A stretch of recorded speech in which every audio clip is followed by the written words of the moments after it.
I will be your MC for today. Thank you for taking time to join us for the MNH Quincentennial Commemorations webinar series, Baliktanaw, Kasaysayan at Kalikasan, with the topic Recuerdos de mariposas, Noteworthy pre-1900 entomological collections, collectors, and tributes. To start our session, let us all welcome our director, Dr. Marian P. De Leon, who will be giving her welcome remarks. Isang magandang umaga sa ating lahat. A pleasant good morning to each and everyone. Welcome to the UPLB Museum of Natural History's Quincentennial Commemoration 10-part webinar series. The UPLB MNH's Ang Pilipinas sa loob ng 5 siglo features online webinar series and virtual exhibit focusing on a theme, Baliktanaw, Kasaysayan at Kalikasan. The 10-part webinar series will give us the chronicles and highlights in Philippine natural history for the past 500 years and the gaps and opportunities for research on the diverse Philippine flora, fauna, and microorganisms. Last August 11, we had our 7th webinar given by Professor Annalie Hadsal and Mrs. Michelle Santasquat, curator and researcher of the UPLB MNH Botanical Herbarium, respectively. They gave a tandem presentation entitled ¿Qué es un nombre? Spanish Influence on Philippine Botany. Their presentation highlighted the history and development of Philippine educational system from pre-colonial up to the present and focusing on the greatest legacy of the Augustinian friar Father Francisco Blanco, also known to be the father of Philippine botany.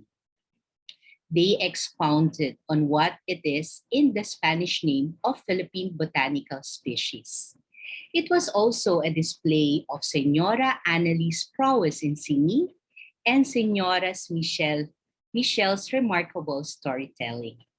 I am sure that those who missed this presentation would like to hear the song and stories made by the two senoras. You may still watch their presentation and the 6 other QCC webinars by visiting the MNH YouTube channel. Today's webinar is the 8th leg of the 10-part series, Recuerdos de mariposas, Noteworthy pre-1900 entomological collections, collectors and tributes is another tandem presentation to be given by Dr. Ireneo L. Jr., Curator for Scale Insects and Other Terrestrial Arthropods, and Jeremy Carlo B. Naredo, University Research Associate of the UPLB Museum of Natural History. Our speakers will bring us the highlights of the pre-1900 entomological events, which other authors considered entomologically uneventful. I'm just wondering whether our speakers will also sing to us, as both speakers are good singers and musicians. Our moderator, Dr. Cheryl Yap, MNH Curator, will further introduce our speakers. On behalf of the MNH Local Organizing Committee Chair, Mr. Florante Cruz, and Co-Chair, Mr. Alvin Fajardo, and the MNH curators and staff, allow me to thank you for your active participation in our QCC webinars, and we look forward to having you all in the last 2 presentations by our experts. Again, thank you very much and have a blessed day to all. Back to you, Dr. Jessamine. Now I'll be giving the floor to our moderator for today's session, Dr. Cheryl A. Yap, a curator for weevils and hoppers at the UPLB Museum of Natural History. And thank you, Dr. Adorada. Before I introduce our tandem speakers today, I would like to remind you of the house rules. First, make sure that your audio is on mute and your video is turned off. Practice good webinar etiquette. And second, please use the Zoom webinar Q&A feature to send questions. For those who are watching on our YouTube stream, just put your questions in the comments area and our technical assistant will copy your questions to the Zoom Q&A. All right, I have the pleasure to introduce our speakers for today. Dr. Ireneo L. Jr. and Jeremy Carlo B. Naredo. Dr. Ireneo L. Jr. is a Professor 12 at the Environmental Biology Division, Institute of Biological Sciences, College of Arts and Sciences, University of the Philippines, Los Baños. At the UPLB MNH, he is the curator of mealybugs and other scale insects in the Entomology Museum. Dr. Litt gained his PhD by research in 2002, an MS degree in 1989 in systematic entomology, and his Bachelor of Science in Agriculture in 1983, major in entomology from the University of the Philippines, Los Baños. He was an honorary visiting postgraduate research fellow in ecology, evolution, and systematic at the Australian National University from 1994 to 1997. Dr. Litt's research interests fall under arthropod systematics, terrestrial arthropod biodiversity, especially soil and cave biodiversity, ecology of mutualisms, especially those involving ants, and of host plant arthropod herbivore interactions, insects on bamboos and on endangered plants, and biosafety of insect-protected biotech hybrids to non-target organisms. He is also a member of the DNR Biodiversity Management Bureau's roster of experts and sits in the Philippine Red List Committee. He has served as chair and member of various editorial boards of several peer-reviewed journals, namely the Philippine Agricultural Scientist, the Philippine Entomologist, UPLB Museum Publications in Natural History, and the International Journal of Entomological Research. Dr. Litt is a prolific researcher, having published nearly 100 articles in refereed, non-refereed, semi-technical, or popularly written articles. Our another speaker is Jeremy Carlo B. Naredo. He is a graduate of Master of Science in Forestry, Forest Biological Sciences from the University of the Philippines, Los Baños. He obtained his bachelor's degree in agriculture, major in entomology from the same university. Since joining the museum in 2013, Jeremy pursued acarology, the study of mites, as his specialization. He specifically studies the taxonomy of predatory soil mites from the order Mesostigmata. He has undergone specialized training in acarology under Dr. Leonila A. Corpus Raros and the Ohio State University Acarology Summer Program. Through collaborations, he has co-authored several publications describing new species of mites. He has been actively involved in updating the National Red List of Species with Philippine Red List Committee for Wild Fauna, highlighted by the inclusion of more than 700 species of invertebrates. He is a member of the National Research Council of the Philippines, Philippine Association of Entomologists, Biodiversity Conservation Society of the Philippines, and the Society for the Preservation of Natural History Collections. Without much further ado, ladies and gentlemen, I'll now give the screen to Dr. Ireneo L. Jr. and Jeremy Carlo B. Naredo. Okay. Good morning again, everyone. So I will be presenting first in this tandem webinar by Dr. Litt and myself. So again, the title of our webinar is Recuerdos de Mariposas, Noteworthy Pre-1900 Entomological, Acarological, and Araneological Events, Collections, Collectors, and Tributes. Next slide.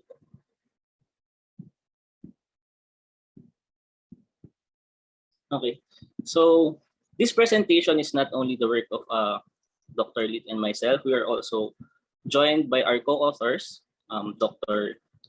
Emilyn A. Barion Dupo, Mr. Christian C. Locanias, Mr. Orlando L. Eusebio, Mr. Socrates D. Letania, Miss Christine O. Abenis, Miss Marnelli S. Alviola, Professor Emeritus Yonila A. Corpus Raros, and our very own Vice Chancellor for Research and Extension, Dr. Merdelin D. Caasidik. So once again, I am Paulo Avellino. I'm sorry, sabi kasi ni Dr. Lit, kunwari daw ako si Gregorio Del Pilar. Surprise na lang mamaya kung sino siya. So to start, we show this picture of a caricature of a butterfly made by Dr. Jose Rizal during his exile in Dapitan. So in this sketch, he drew a butterfly which appears to be pollinating or attempting to pollinate a flower. On the left picture, as you can see, is a picture of a bottle, small bottle with pictures of butterflies. So this is a bottle requested by Dr. Jose Rizal, one of his hermana, Saturnina, to buy from when Jose Rizal often went to Manila. She asked Dr. Jose Rizal to buy this from Binondo, which may now be what we know as Divisoria. So this is a bottle with pictures of butterflies. So these are just some accounts of how mariposas or butterflies were connected to Dr. Jose Rizal. We will be discussing more about Dr. Jose Rizal, butterflies, and other heroes and other insects in this presentation. So to start, let us dissect like a cockroach yung title of our presentation, Recuerdos de Mariposas. First, Recuerdos. Recuerdos in Spanish can mean memories, souvenirs, remembrances, mementos, recollections, things that are left behind, maybe physical or otherwise, left intentionally or not, by people or events. So just like this photo of a beautiful Filipino woman, hindi ko alam kung anong pangalan niya, which serves as a recuerdo from the Spanish era. Also, recuerdos, the word recuerdo was mentioned a couple of times by Dr. Jose Rizal in his poems. So Dr. Lee knows much about that because he's also a poet. On the other hand, mariposas in Spanish means or refers to butterflies. However, the term have been expanded to the use in our language to refer to moths, especially those that look like butterflies, like this big butterfly right here, which according to Dr. Amy Dupo is the atlas moth of the species Attacus lurkini. It's also the word mariposa also can refer to moths of the Uraniids and also day-flying moths.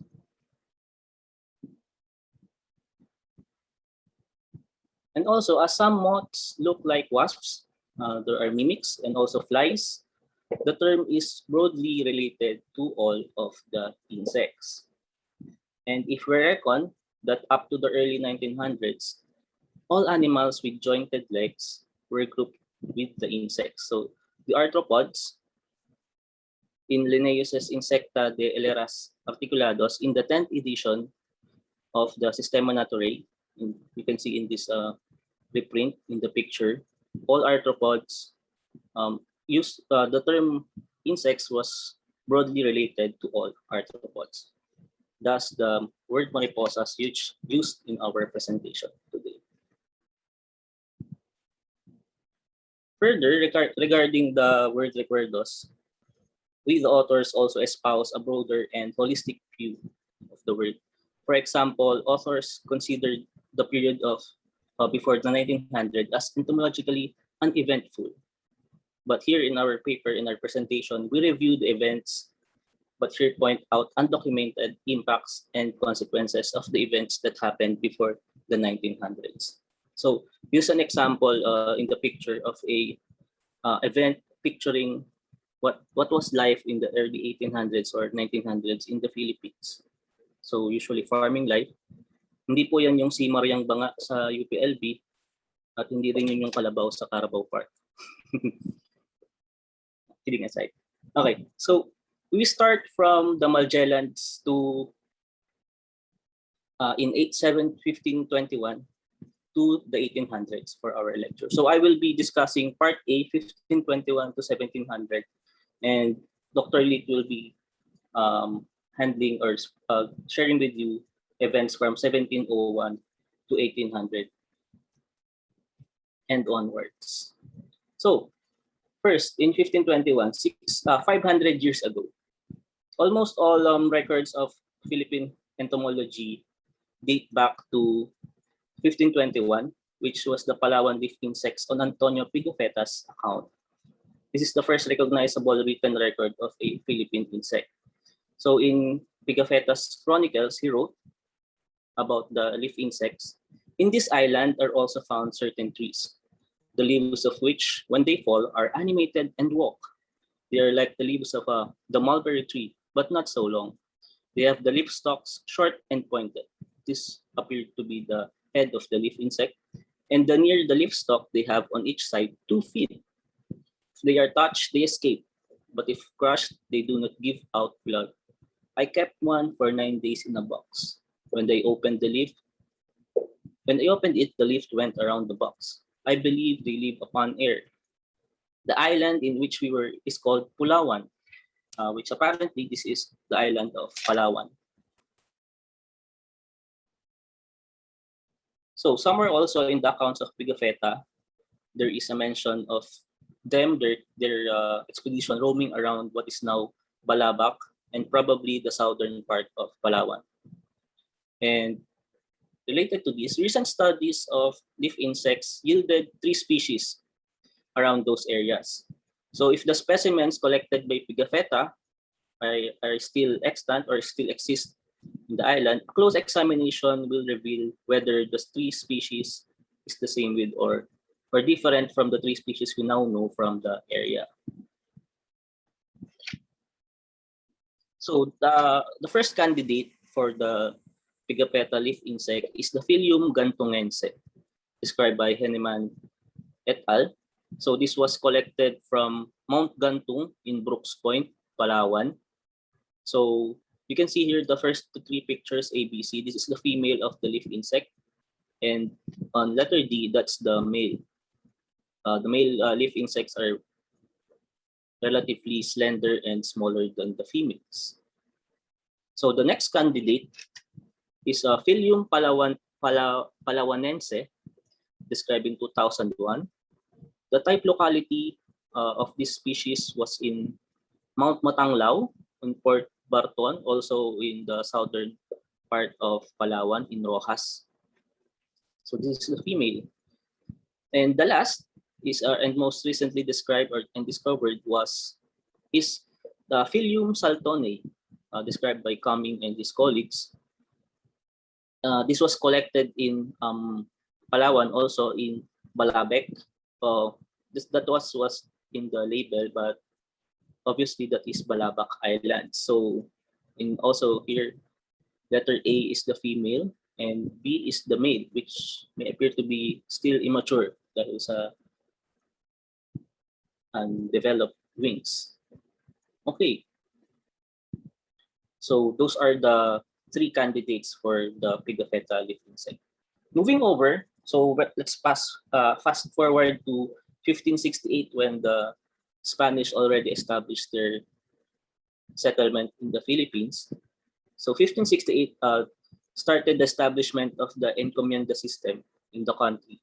So encomienda, coming from the word encomendar in Spanish, which means to entrust, is a Spanish labor system that rewarded conquerors, the Spaniards, with the labor of particular groups of conquered non-Christian people, Filipinos. The laborers, in theory, were provided with benefits by the conquerors for whom they labored. However, the principal benefit which appears is the Catholic religion, since the people were forced to convert to Christianity. I don't know of other benefits, but the Catholic religion seems to be the benefit that we Filipinos received from the encomienda system. So, however, the encomendero became abusive and the encomienda system become a royally granted form of slavery in the Philippines. So this resulted to several revolts in the country's history. So related to the encomienda system, but was later established, and some of which survived up to the present, is the hacienda, which comes from the Spanish word hacer, which means to make. So this is also the word origin of the words Filipino words asikaso, which means to make time. Yeah, something like that. This is an estate, some of which were plantations, mines, or factories, or combinations of these activities. These are largely business enterprises consisting of various money-making and ventures, including raising farm animals and maintaining orchards and plantations. So the haciendas became the generators of materials for trade from the archipelago. So noteworthy examples of haciendas in the Philippines are the Hacienda Luisita, which is the one of the remaining haciendas in the world. So, of course, the haciendas and encomienda system had environmental and entomological impacts in the Philippines. This will be discussed later in the presentation by Dr. Lee.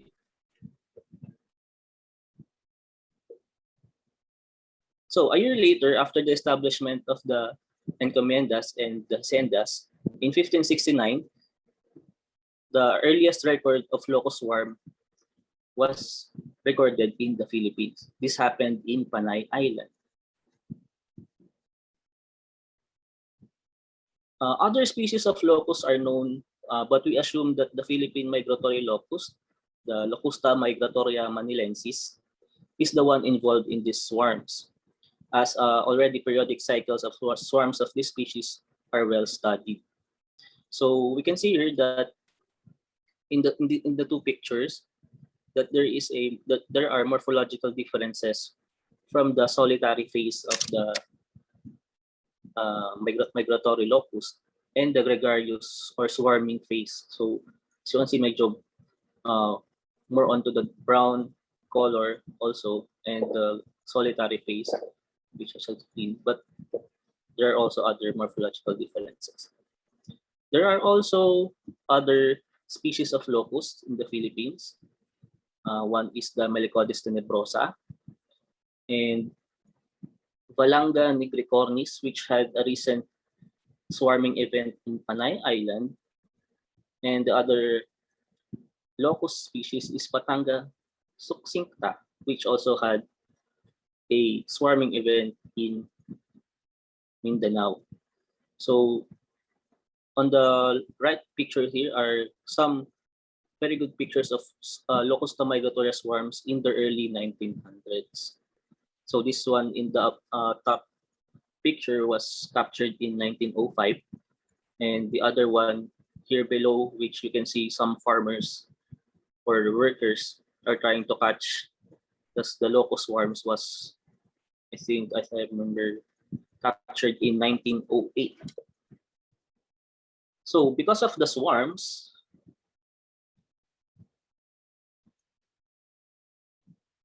as the periodically locust swarms occurred, King Philip III issued the first royal decree on locust extermination in 1616. So King Philip is the descendant of King Philip II, which is the origin of our country's name, Philippines.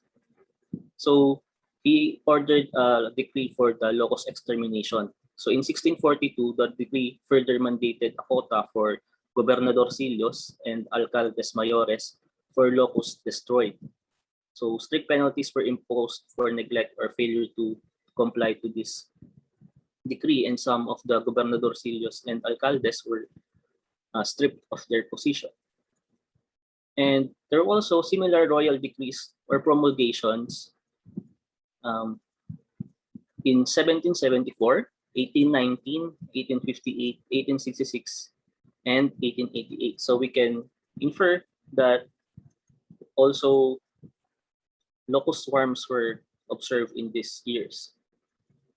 Also, dahil because of the continuous occurrence of locust swarms, the first biological control attempt in the Philippines versus the locust was tried in 1822 using the Martinez bird,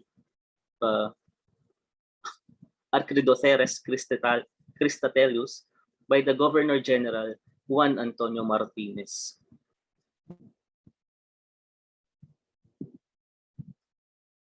So, in 1593, after the next Recuerdos that happened of mariposas in the Philippines was the planting of mulberry and the introduction of sericulture in the Philippines. Next, sir.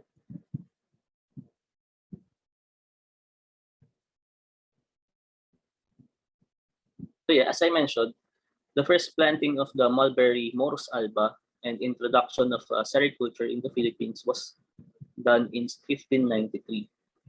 So sericulture, which is the rearing of Bombyx mori silkworms to produce silk. This was maybe initiated by the Spanish government because they were inspired or maybe even envious of the booming Chinese industry of silk sericulture. However, there were not well-established business locally except to a limited extent in La Union, which was then part of Pangasinan. So, if you haven't seen yet what is the source of silk from a silkworm, so this one in the encircled picture is a cocoon of a silkworm. So this is reeled out to about almost until a kilometer to produce the silk.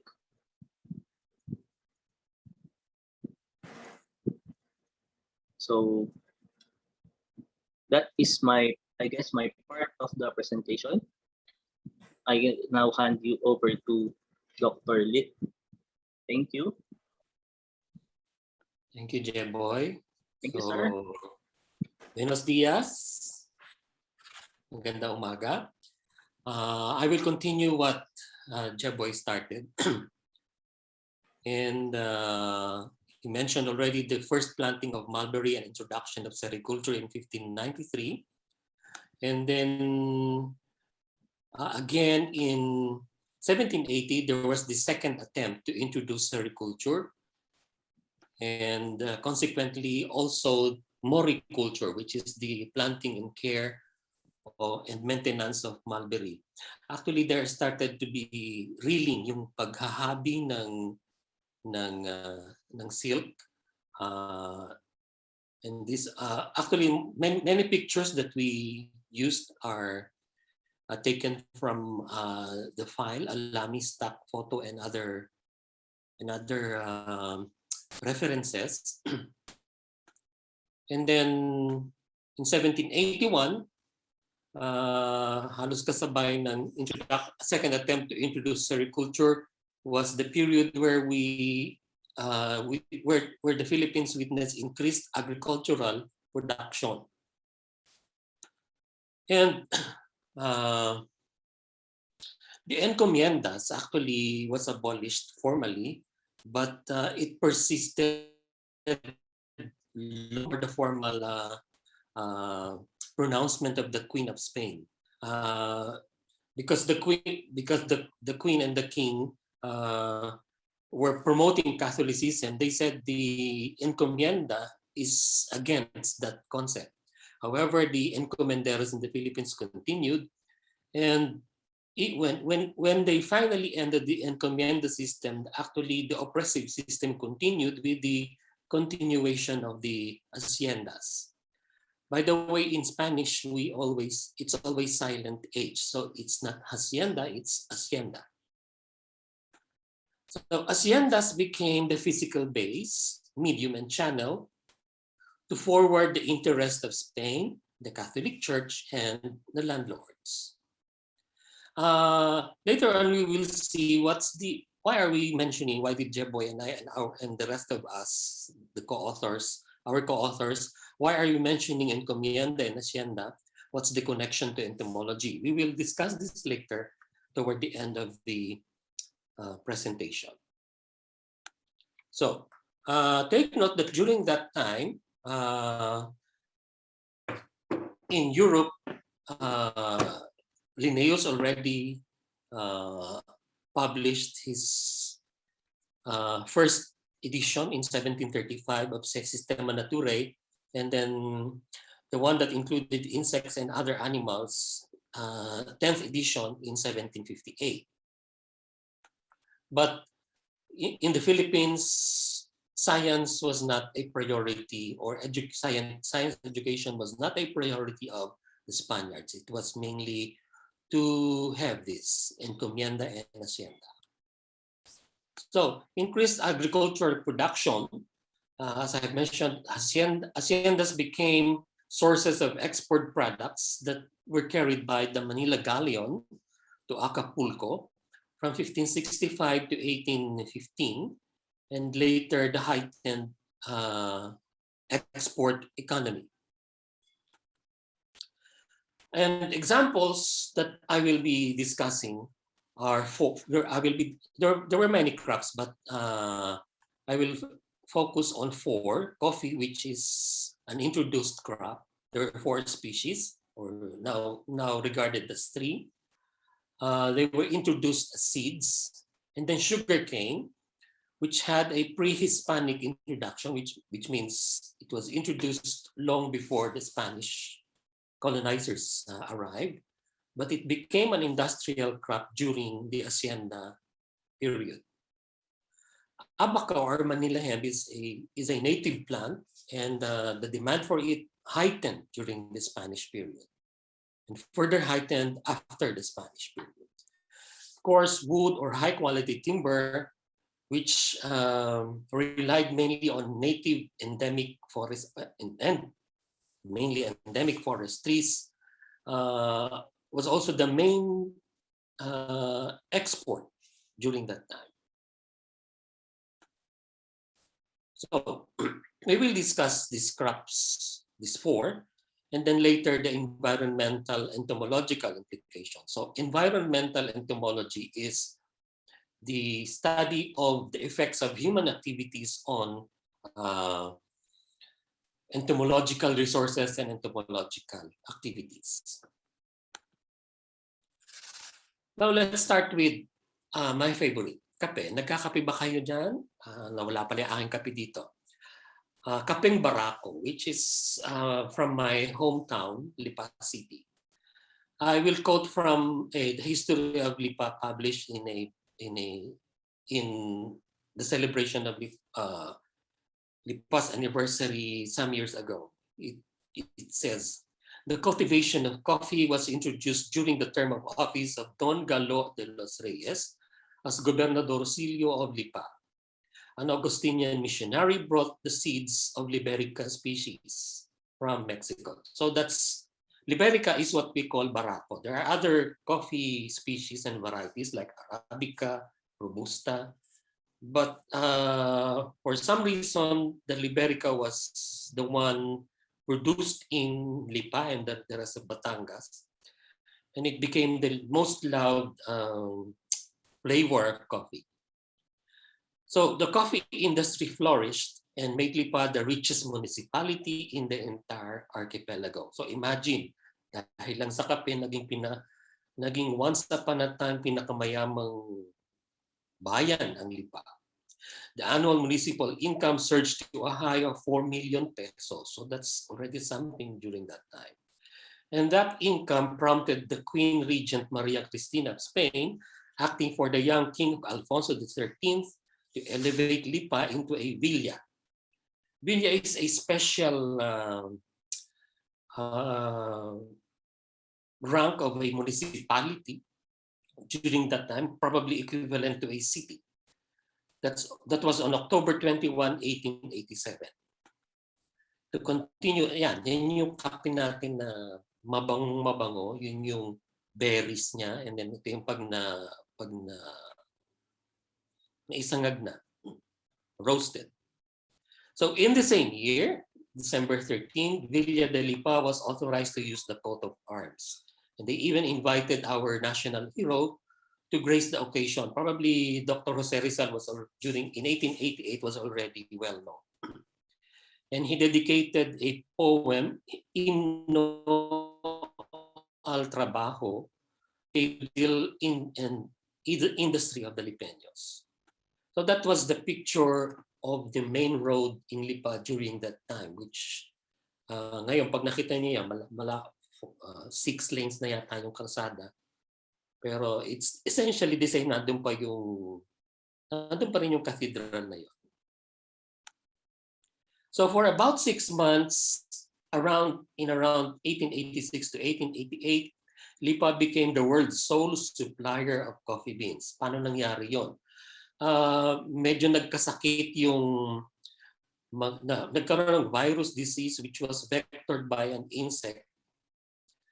Yung mga kape sa coffee in other parts of the world. And dahil doon, so, I mean, even nagka-virus din yung sa Java. So nawala yung mga coffee doon. At kaya naging mayamang-mayaman ng Tagalipa. They were partying every week, almost every week. And that made Lipa parang napaka-extravagant nila. Lipeños, I mean. But still, they remained God-fearing because there was the highly regarded Catholic hierarchy. Remember the prominent cathedral. Now, the same virus, however, soon reached Lipa, and this ended Lipa's short but fabulous period of fantastic extravagance and luxurious living.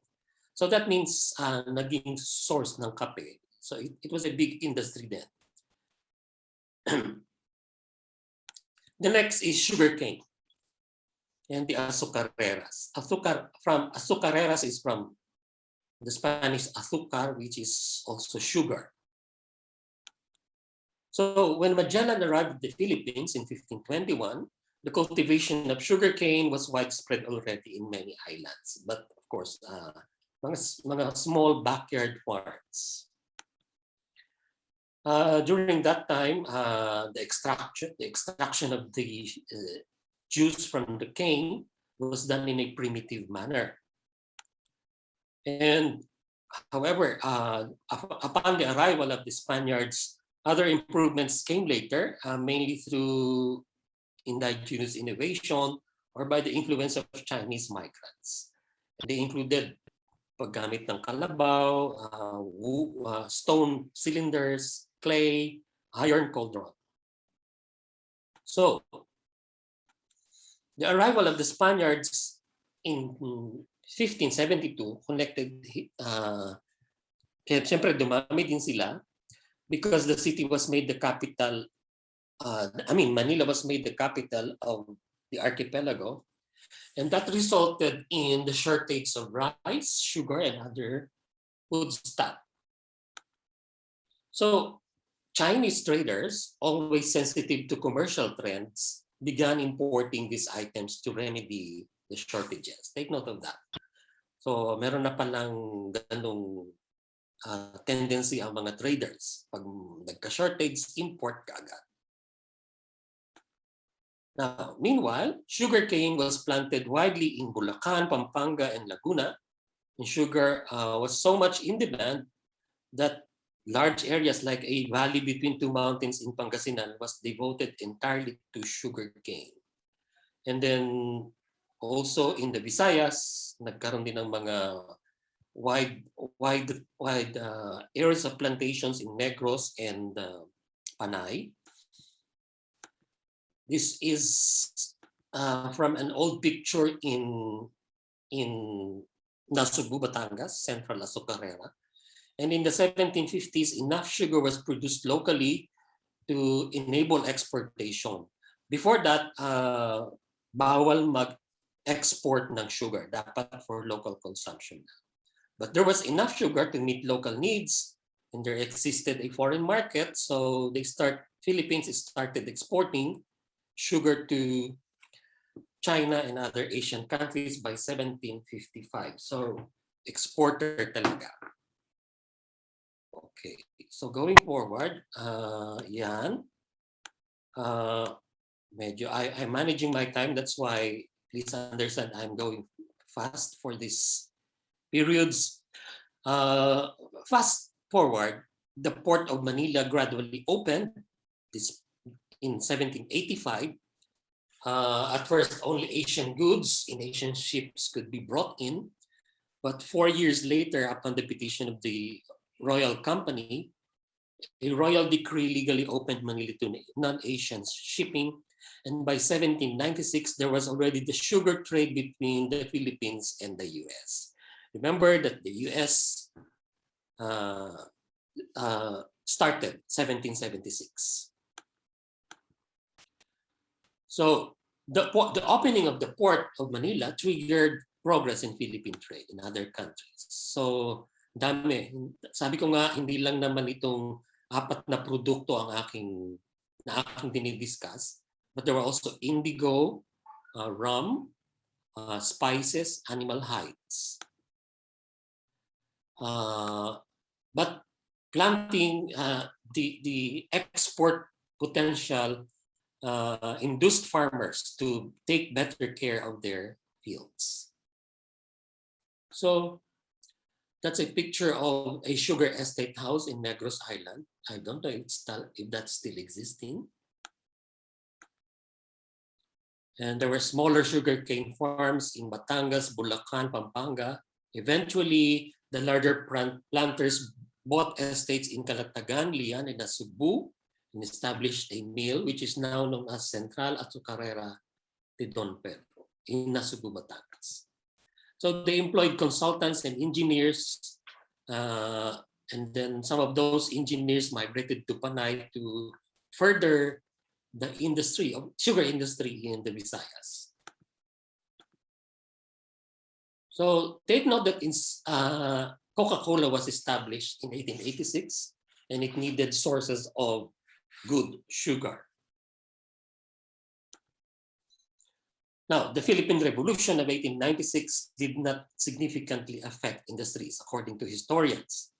However, when the Philippine-American War, which began in February 4, 1899, and lasted until July 2, 1902, it did affect the industries, especially sugarcane. But by 1902, as soon as the Americans suppressed most of the revolutionaries, by an act of Congress, the U.S. admitted the entry of Philippine sugar, paying only 75% of the duty, or 1.68 cents per pound. That's fairly cheap. We now go to abaca, and it's Sawyer, an American chronicler, who wrote Inhabitants of the Philippines, said the cultivation of abaca is almost a monopoly of the Philippines, probably because of the peculiar or specific environmental conditions in the Philippines. So there were several attempts to produce it elsewhere, but they were unsuccessful. So in 1897, look at those figures. It was really a big-time business. Our question is, those who were trading abaca became very rich, but the Bicolano farmers, you know that, they were still poor. The export of hemp or abaca has been almost entirely been developed by the British and American enterprise.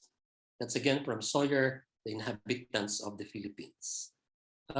Reading through Sawyer's book, makikita mo yung bias ng isang puti laban sa yung mga pananaw niyan, uncivilized ang marami sa mga Pilipino, etc., etc. Kasi nakakatawa yung mga accounts.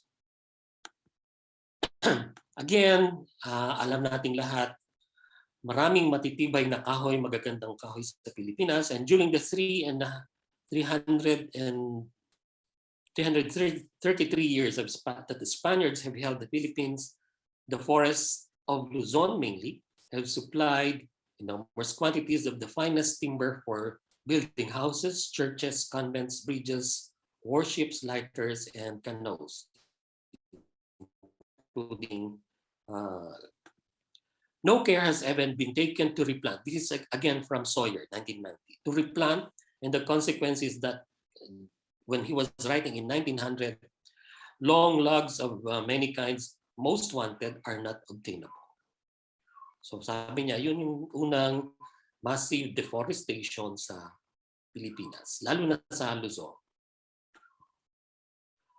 So, when Manila was opened to world trade in 1830, kasi naging independent na ang Mexico noong 1820, okay pa ba kayo dyan?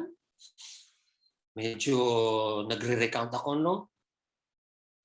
So the opening of the port of Manila, so nabuksan siya also, hindi lang sa world trade, it also opened the doors to foreigners, including explorers. And other than Spaniards were allowed to enter. So note that those decades also witnessed an undeclared contest among European countries. Paramihan ng discoveries, ng theories, ng scientific ng pronouncements. So nagko-contest noon yung mga French, British, Germans. Kasama na doon sa mga sumikat ng panahong yon ay si Darwin sa kanyang Origin of Species in 1858, 1859, at si Wallace yung nag-publish ng kanyang On the Tendency of Species to Deviate from Their Original Phenotype in 1858, and then his book on Zoological Geography, 1859. So, the next part of the discussion are the 19th century events, which are specifically for entom, collectors, visitors, and explorers, and then part B. Jose Rizal's collections, and then industrial entomology attempts, just a short account. So ano ba yun? Pero before 1830, may isa nang nakapunta, isang Russian, Johann Friedrich Scholz. Mahilig siya sa butterflies, and that's why many butterflies were also described by this one, Scholz. Next is, ito, ang pinakasikat, siguro pinakamaraming nakolekta, is Hugh Cumming. Hindi lang, mainly plants, but also other animals and many insects. So he arrived in 1831. He was actually a conchologist. Shells ang kinukolekta niya. And but because he collected so many insects, look at this. This is the coconut leaf miner, Promethopeka Kumingay, named after him. And marami pa, wasp, etc. And Cumming, writing to Dr. William Hooker, a botanist,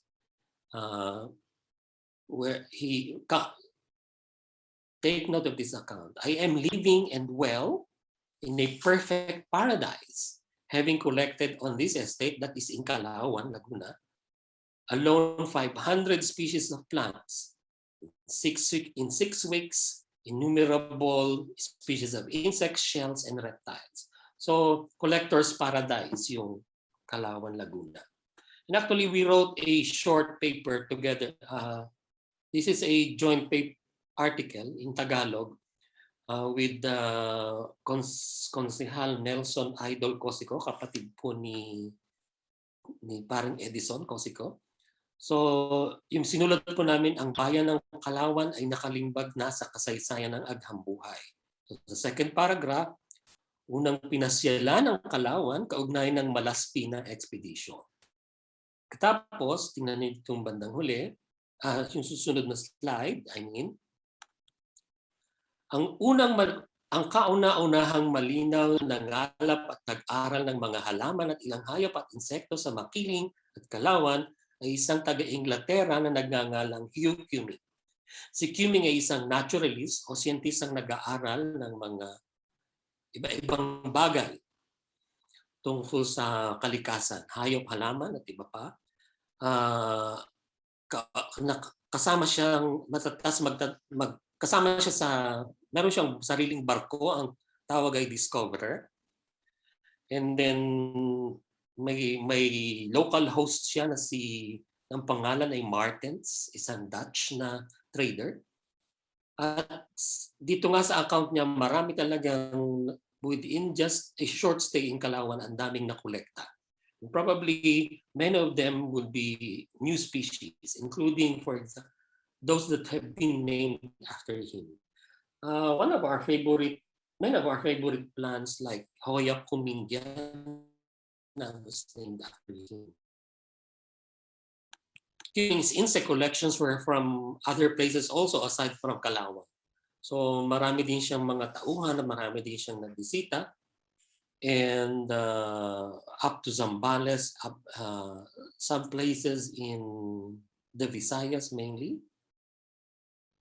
There's no proof that he visited Palawan, and his collections were sent to London. So there were others like, for example, this expedition, as noted by our colleague, Sok Letana, meron daw ito pa, communication yan with Martin Lodell. Wala pang nag-aaral itong collections na ito na nasa Vienna, Austria.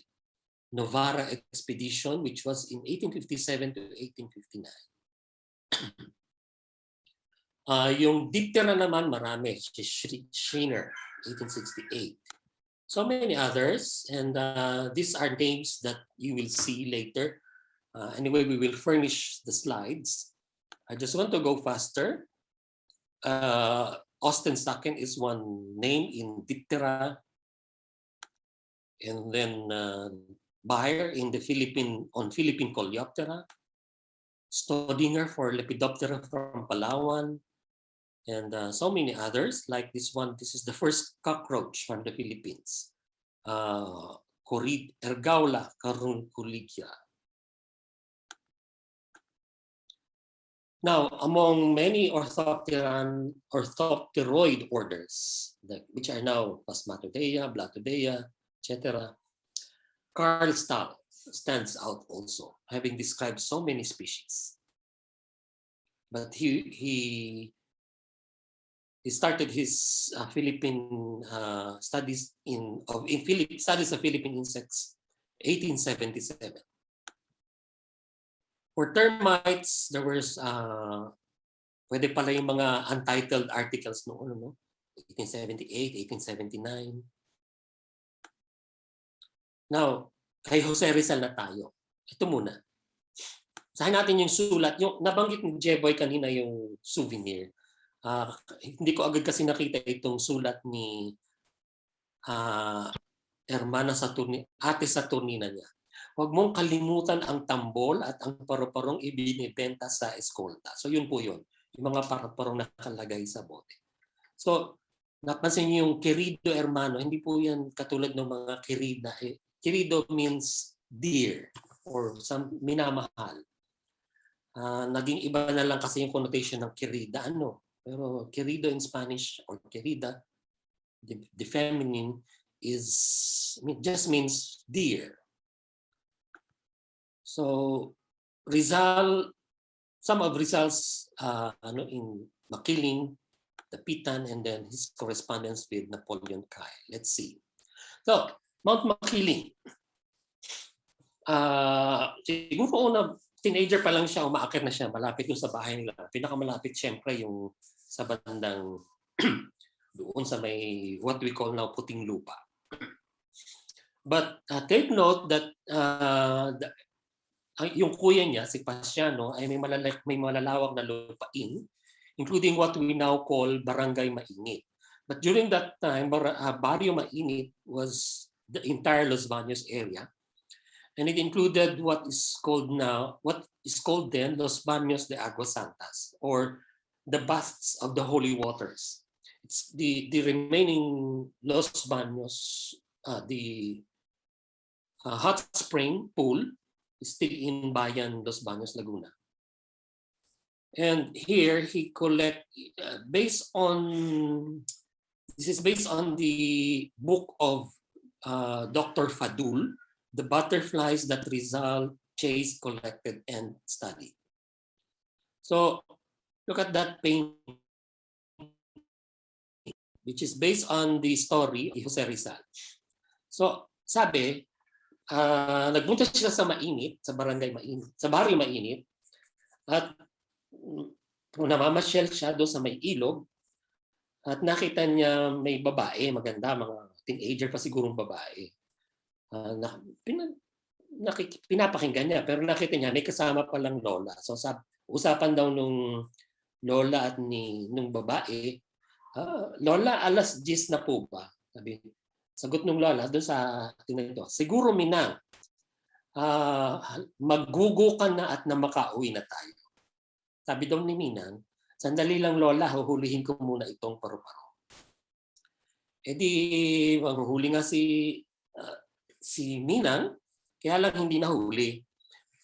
Pero nakatago sa mga bushes, sabi niya, abay nang boboso pala si Jose Rizal in our words now.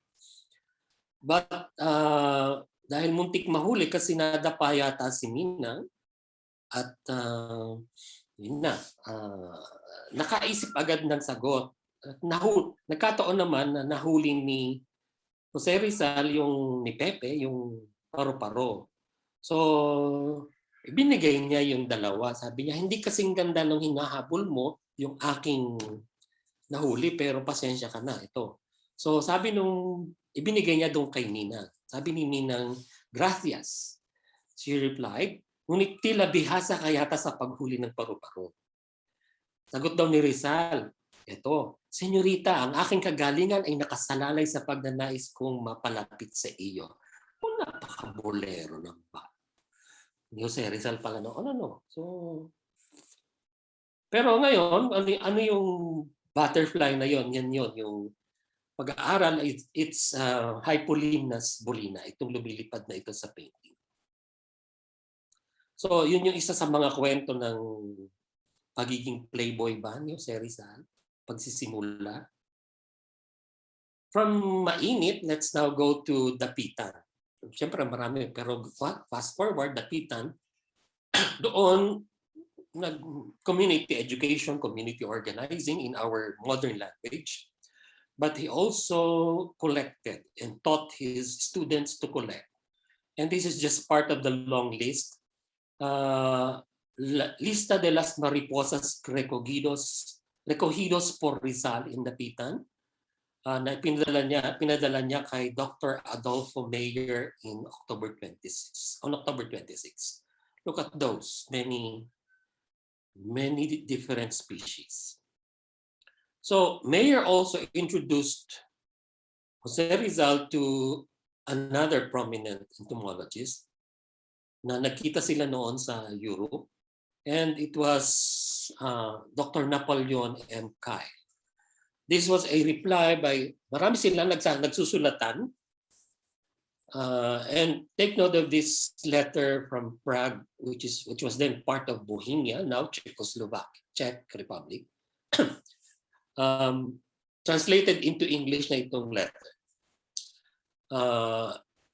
My very distinguished sir, so maraming ganong kumustahan, then tingnan niyo yung listahan ng insekto. So ano nangyari, nung nakita ko itong letters na ito at iba pang letters, at alam kong, hinanap ko yung name na Napoleon Kyle, na isang sikat na entomologist sa Czech Republic, I wrote to, kasi ito yung lista, I wrote to the Czech Republic National Museum. So ito yun, pinakita ko yung list at yung sulat, and meron pa palang naiwan dun sa kanyang sa original na nakolekta ni Dr. Jose Rizal. Marami daw ay nasira kasi sira na talaga nung pagdating. Siyempre galing naman sa tropics, baka na inamag.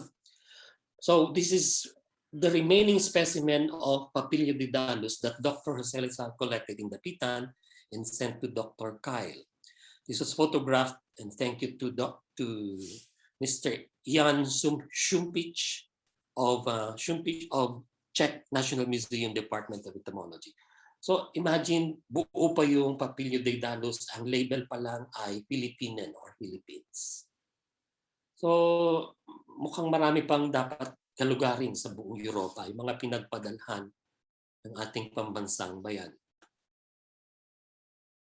So marami pang ibang kwento sa kay Dr. Jose Rizal. Mamaya ko itutuloy yung mga ipinangalan sa kanya.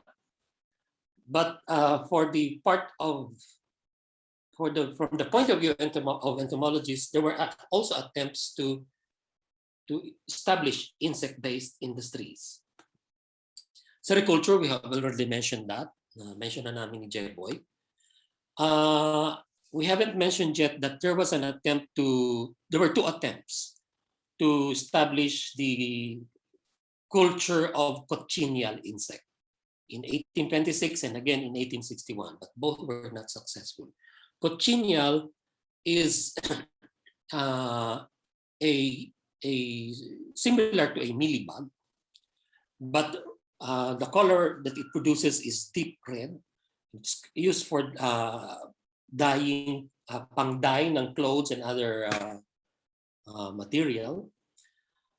And together, inintroduced with the cochineal insect was one of the yung mga cactus na sikat, yung lalo na yung dilang baka, if you know that.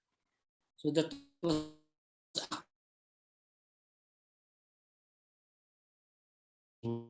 insect, pero hindi established.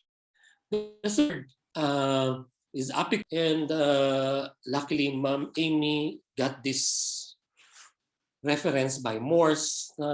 Wala nga namang record ng apiculture, but according to Morse, earlier the islands were under Spaniards for almost 400 years, and honeybees were almost certainly introduced during that period, but we know of no records prior to 1904. So mukhang nagkaroon din ng, kaya lang walang documentation ng introduction ng apiculture during the Spanish time. Now we go to cultural influences, and in some parts of it, ethno-entomology. We will deal with folk culture, linguistic aspects, and dying superstitions and beliefs, and reduced entomophagy. So, folklore, maraming kwento na connected sa insekto na nag-survive. Some originated during the Spanish time.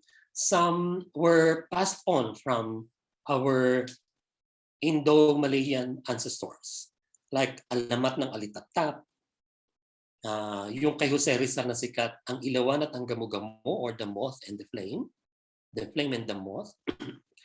And then the more recently revised and updated, ang langgam at ang tipaklong, but that started long time ago, and it's actually related to the biblical proverbs about ants being wise. Folk songs. So there are folk songs like Sitsiritsit. Sitsiritsit, alibambang sa laging to sa lagubang. So those 4 are all insects. Sitsiritsit, cicada. Alibambang is of course also paru-paro or butterfly. Salaginto and salagubang are both beetles. Salaginto is the jewel beetle. Salagubang is the June or May beetle. You also have pobreng alindahaw, but pobre is from the Spanish word poor, pobre. Siguro ang original niyan sa Bisaya, purdoy na alindahaw. Okay? Now, another one, paru-parong bukid. Hindi ko makita yung, wait lang po, sandali lang.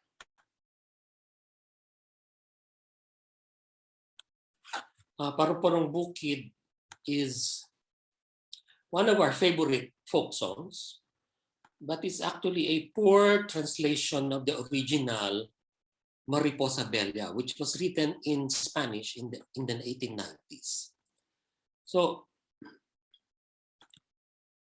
this is the original. So you may, kung gusto nyo makikanta. Ito po yung ating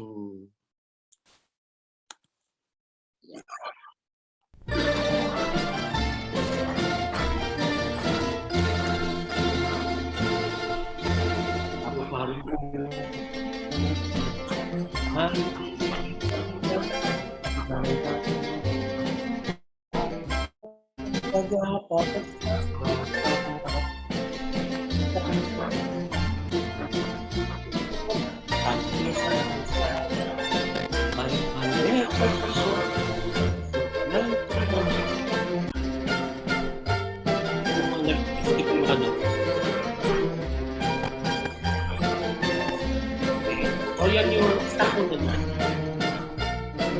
Okay.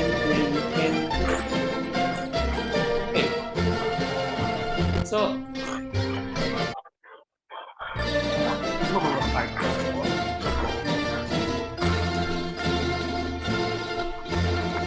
okay. Ito yung original lyrics. Mariposa bella de mi tierra inmortal es la Filipina en su traje natal, que ostenta unas mangas con gracejo y sal y sayar de cola de una pieza de percal, con peineta de carey y un pañuelo coquetón, y en aguas de ojetes que la rosa el talón, con el tapiz real sobre el talle sutil, y es la mariposa del Malayo pensil. So, kung talagang ita-translate natin yung dalawa, ito dapat. The beautiful butterfly from my immortal land is the Filipina in her native costume or native attire, which has wide sleeves with grace and wit, and long skirt with tail, and a piece of percal. Percal is a fine, closely woven cotton cloth. Second stanza, with tortoise shell comb.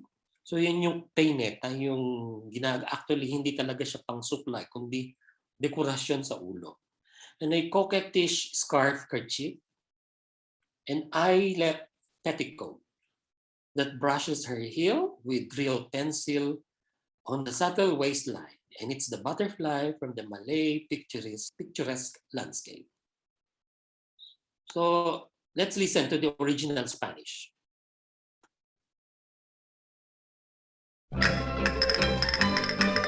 Yung tumayaw.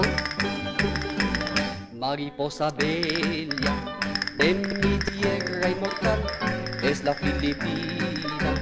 En su traje natal que ostenta unas mangas con gracejo y sal y saya de cola de una pieza de percal, con peineta de carey y un pañuelo coquetón y en aguas de ojetes que la roza el talón, con el tapiz real sobre el talle sutil que es la mariposa del Malayo pensil, con peineta de carey pañuelo coquetón y en aguas de ojetes que la roza el talón, con el tapiz real sobre el talle sutil que es la mariposa del Malayo pensil. Ayaw mo muna habang pwede mag-stretch. Mag-stretch po tayo.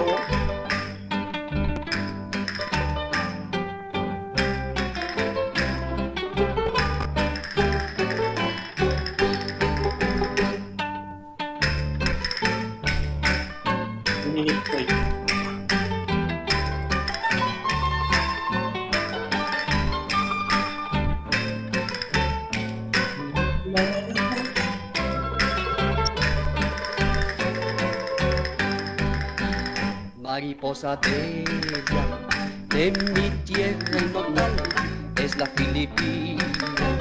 En su traje natal que ostenta unas mangas con gracejo y sal y saya de cola de una pieza de percal, con peineta de carey y un pañuelo coquetón y en aguas de ojetes que la roza el talón, con el tapiz real sobre el talle sutil de esta mariposa de Malayo pensil.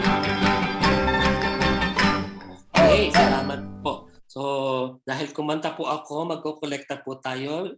Pwede na lang po sa GCash, antig pa 5 pesos. Joke lang po. Okay. So, punta naman po tayo. Narinig pa ba ako? May ibang isang reaction na Jeboy, narinig pa ba ako? Opo, sir. Ayan, thank you. Okay, let's now continue with the linguistic aspects. Mainly Philippine words, which means Filipino or Tagalog, even Cebuano, even Ilocano words, borrowed from Spanish. Marami po yun. But specifically, insects, as we have mentioned, is usually known as the atlas moth, although originally butterfly. Migas or migas in Visayas, Cebuano, refers to ants. Actually, it came from hormiga. Which is, mahilig lang tayo. Pag sa Tagalog at inadapt natin from the Spanish, usually naging plural. For example, sa halip na mansana, yung apple, ang tawag natin mansanas. Or uva, grape, sa atin ubas.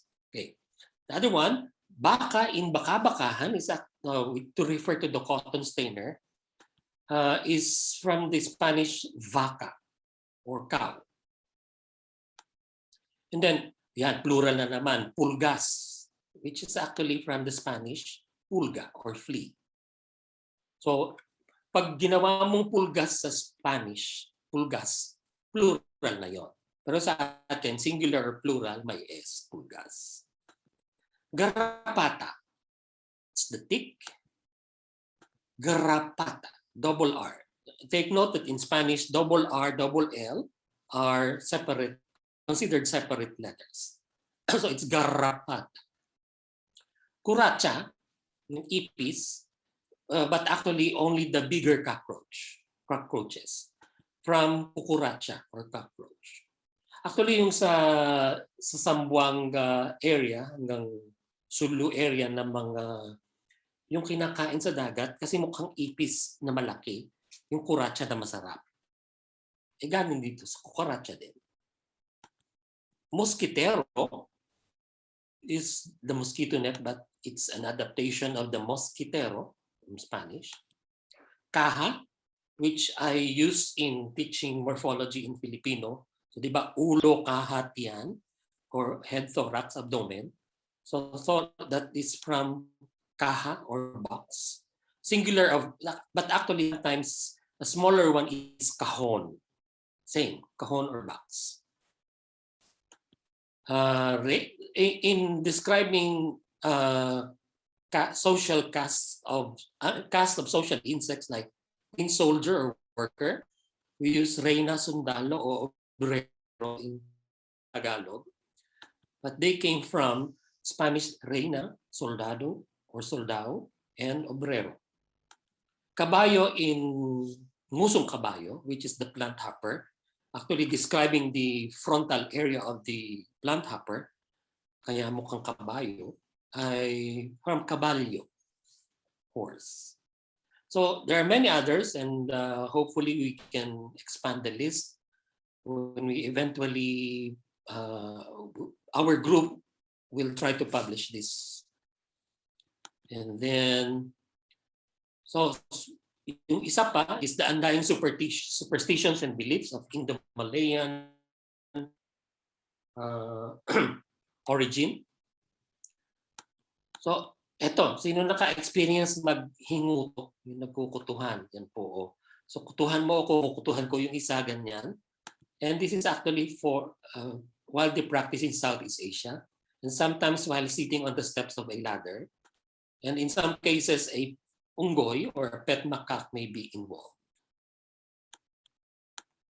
Our beliefs include many insects also, including that one, a nocturnal insect or a katydid or a black-brown butterfly going inside the house or near a person is believed to be the visiting soul of a departed loved one or relative. And there are still many people believing in barang, which is a form of witchcraft in which where the witch commands insects and other arthropods, notably centipedes, to inflict pain, disease, or other lingering harm to other. I believe this originates from cases of myiasis, where open wounds are infected by or infested by maggots of flies. Now, one significant but largely undocumented aspect of our culture is reduced entomophagy. While our neighbors in Southeast Asia, especially Thailand and in northern Sumatra, parts of Indonesia and Malaysia and Borneo, they still consume insects and other arthropods. Entomophagy has been confined mainly to the Ilocanos, who eat abuos or the weaver ant larvae, and then weaver pupae also, and then sa Lagubang, and then the Kapampangan eat camaro, and our indigenous peoples. So this is something that we should study, and actually we have a proposal. Hopefully it will be approved. And then bakit nawala yung pagkain ng insekto? Very protein rich ito. We need protein sources. It's partly Islamic influence, but ang sabi yun ng iba. Pero ang sabi ko, bakit yung ibang Muslim kong kaibigan sa Indonesia at Malaysia kumakain pa rin? So mukhang hindi naman bawal sa basta merong yung halal ceremony. But I think it's largely due to the influence of Europeans who abhor creepy crawlers. Now, let's now go to ito yung mahalaga talagang part ng aming discussion, the ecosystem. Environmental entomological impacts and influences. So let's discuss first ecosystem changes. Yung encomienda at hacienda promoted land conversion actually from forest to plantations. Nangangailangan ng malawak na lupain. Saan mo kukuhanin yun? Kundi sa pagpuputol ng kasabay ng pag-export ng mga kahoy, paggamit ng kahoy sa mga galleon, sa mga bahay at mga simbahan at iba pang gusali, ay pagkawasak ng kagubatan ay ginagawa namang hacienda. So timber for houses and galleons, shipbuilding, and of course dahil na-clear mo na ang lupa, you introduce crop plants. You also cultivate those plants in a monoculture system, which actually promotes unstable environments, especially in terms of pest occurrences. So there is buildup of pests in a monoculture system because the system itself is prone to pests. So maraming native insects, and they may switch host. Maraming tinanim na ganito, na bago. Dito na lang ako. And expansion of host strains of some. And as a consequence also, some of the poor farmers started, dito nagsimula ang mga kaingin. Kaingin comes from the basket called kaing, which is used to carry non-rice products. So what's one of our best examples of host switching or maybe host expansion from Dr. Merdelin Litt. This is the case of the corn and the Asian corn borer. Corn is of neotropical origin, hindi yan native sa Pilipinas. It's actually from Mexico. Kaya sikat ang mga Aztec at mga Maya ay dahil sa mais. But so it's introduced, but not during the Spanish time. It was not widely planted, just like rice or sugarcane. But again, the Asian corn borer is native to the Asia Pacific. Iba yung corn borer ng Europe and the Americas. So However, the Asian corn borer became regarded as a serious pest around the 1920s. So the question is, a native microherbivore on an exotic host plant? How did that happen? Isang native insect kumakain ng isang exotic host plant? Paano nangyari? Most probably based, lalo na sa pag-aaral nitong team ni Dr. Bing Lit from IPB, they studied alternate host plants. Ito, nakakita sila ng corn borers sa non-corn. Although these are also include eggplant, yung iba introduced crops din at weeds. But certainly there were native plants that were also affected by the corn borer. And clearly there was something. Sabi ko siguro ng corn borer, ay, dito na ako, ang daming mais. Siguro nung una, at actually nasa sugarcane din, siguro nung una nasa sugarcane din siya, hindi lang napapansin. So there are many other examples, but which paring Orly and I started, native insects on exotic plants, but we will try to ayusin namin yung aming data. So how about the Manila-Acapulco trade? There were also undocumented and less known influences. So dumating yung mga prutas tulad ng kaimito, chico, avocado, pero hindi napansin, dumating din ang mga insektong nakasakay o nandoon sa mga produkto mula sa Mexico. So, maraming mga species ng insekto na ang distribution dapat ay neotropical. Kung sa inyo na nag-aral din ng biogeography, alam niyo na magkalayo ito. South America, Americas, yung neotropical. Tapos, nasa oriental, bigla yung isang insekto. For example, Fericia virgata. It's the gray mealybug. It's supposedly neotropical. How come nandito sa Pilipinas? Yeah, it was actually introduced unintentionally during the Manila-Acapulco trade. Like scale insects. Now, ito lalo na yung ipis, tingnan nyo. Before the Spanish, meron na na-introduce din by trade. These are from neighboring countries. Bardina consina, these are Picnocelos indicus, Surinamensis. Surinamensis yan pero mukhang hindi galing Suriname. Mukhang galing dito sa around South Asia. During the Spanish occupation, yan, German cockroach, Asian cockroach or Oriental cockroach, Madeiran cockroach, etc. So noon wala pa yung ating dinadissect sa Bio 2 or Bio 3, Bio 14. They came, yung periplaneta, during the American occupation. So marami na tayong naikwento mula 1521 hanggang 1900. So let's move forward. So what if? Paano kaya kung hindi mga Kastila ang sumakop, kundi mga British? O nagtagumpay ang mga British sa kanilang pagsakop sa Pilipinas? Mas marami kaya tayong entomological knowledge? Kasi mas masipag silang mag-aral ng mga science kaysa kumpara sa mga Kastila.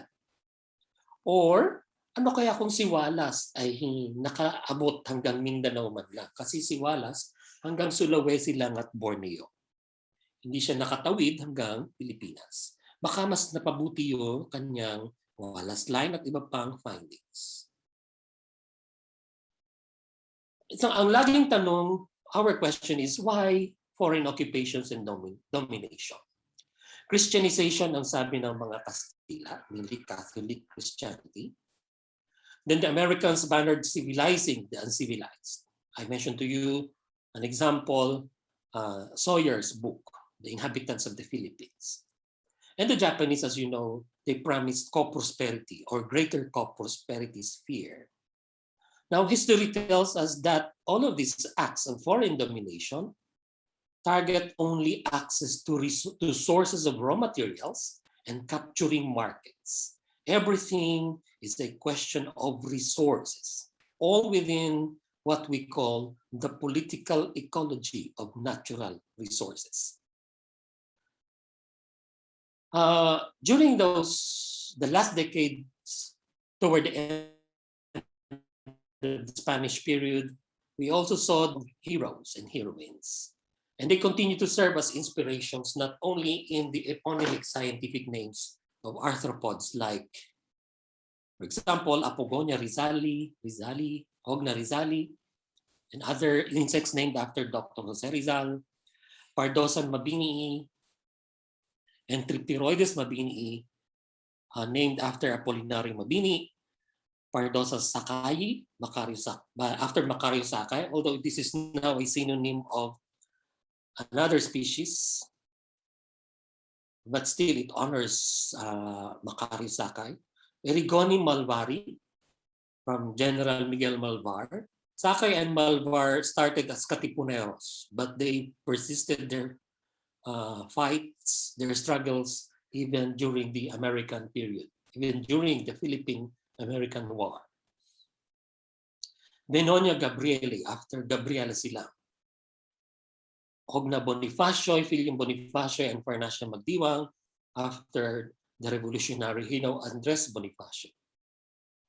And during the centennial of our independence, Dr. Leonida Raros established the genus Kalayaan, a genus of mites with the type species Kalayaan bonifacioi and two other included species, Rizali and K. centenarius.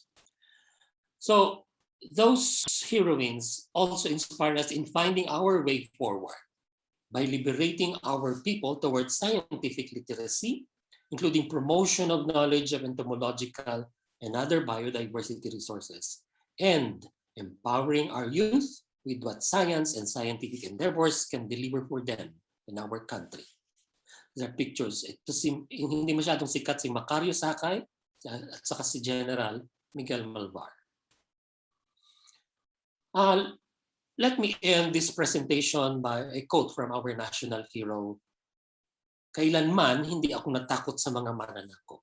Mas natatakot ako sa kamanmangan ng ating mga kababayan.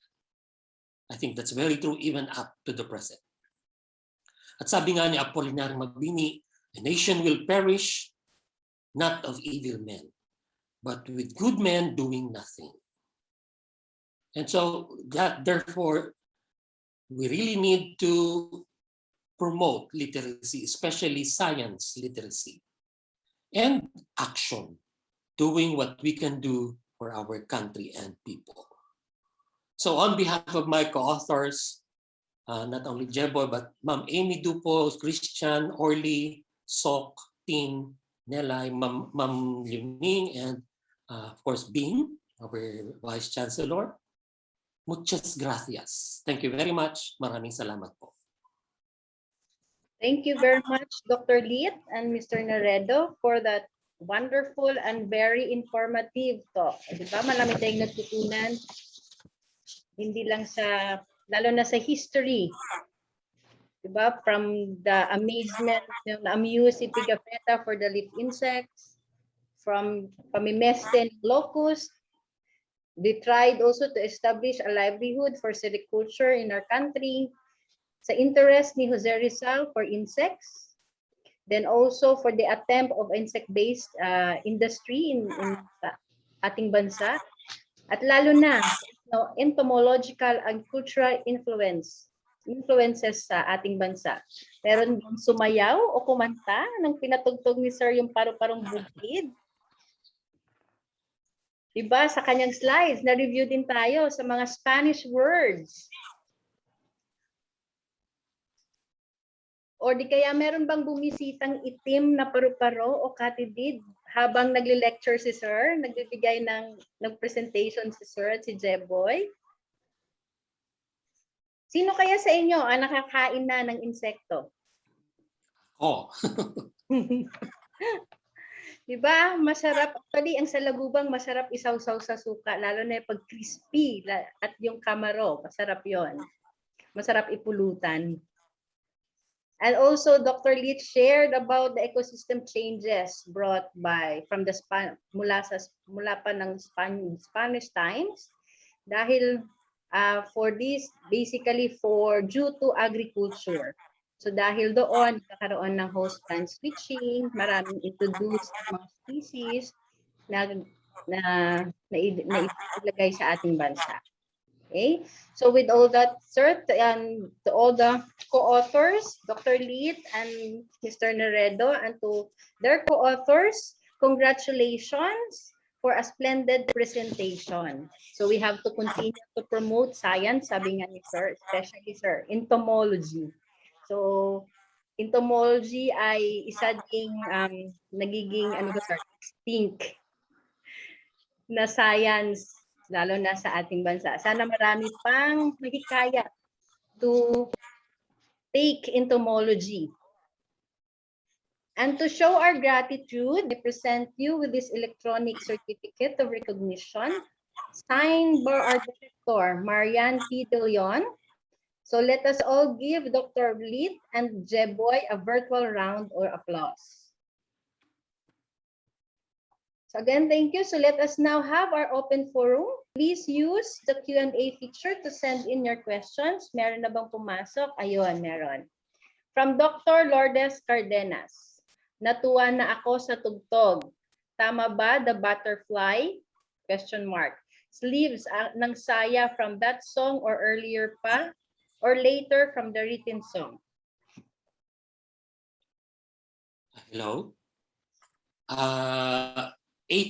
1890s na sulat yung kanta, and it's actually if you go back to that time, yan na yung period na nagkakaroon na ng nationalist awakening ang mga Pilipino, although they were still of course speaking Spanish, but kung makikita ninyo dun sa lengguwahe ng sa lyrics, it's actually teaching Filipinos to take pride in the beauty of the Filipina. Na ang mariposa talagang maganda, ang magandang paro-paro ay yung Pilipinang nakasuot ng native attire. And not only that, pati na yung mga ilang ornaments na tinatawag niya. So yung manggas, yung ngayon ay medyo na flatten na ngayon at na-shorten yung manggas. Yung meron dito sa shoulder ng mga babae, yun ay mas malapad noon at mas open. Kaya nga mas paborito ng mga Pilipino yung sinamay, which is from abaca, instead of silk. Kasi pag silk, laglag yung manggas. Lumalaglag yung hindi mahirap planchahin.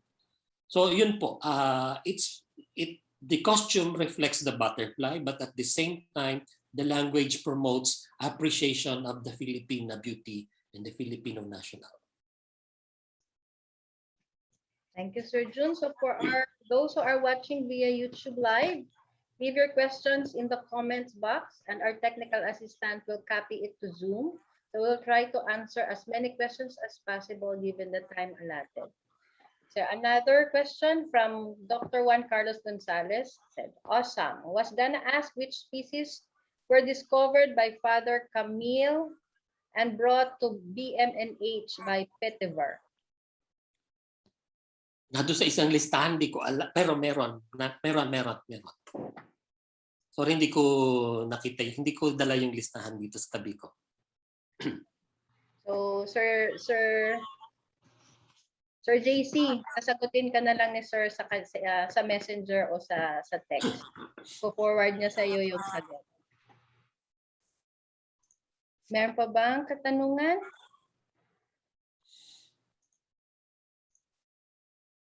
Okay. So, all of our participants are watching live are congratulating our speakers and their co-authors. So congratulations, sirs, for this wonderful presentation. Since there are no more questions, so it was indeed a great discussion and great presentation for everyone. So let us again congratulate our speakers and their co-authors. Before we end the webinar, let me give out a few reminders. So please evaluate the seminar to get a certificate of participation. The link is flashed on the screen and copied in the chat box of Zoom and the comments area of our YouTube live post. You can also use your mobile phones to scan the QR code shown in the slide. We'd also like to thank the following organizations and people for all the support, resources, and inspiration. Finally, please follow UPLB Museum on social media, Facebook, Twitter, YouTube, and Instagram. Let's all take a break, and we hope to see you in our next seminar entitled Early Records of Algae in the Philippines. This is to be delivered by Professor Emeritus Milagros M. Martinez Goss on September 8, 2021. Keep safe, everyone. Thank you and goodbye. So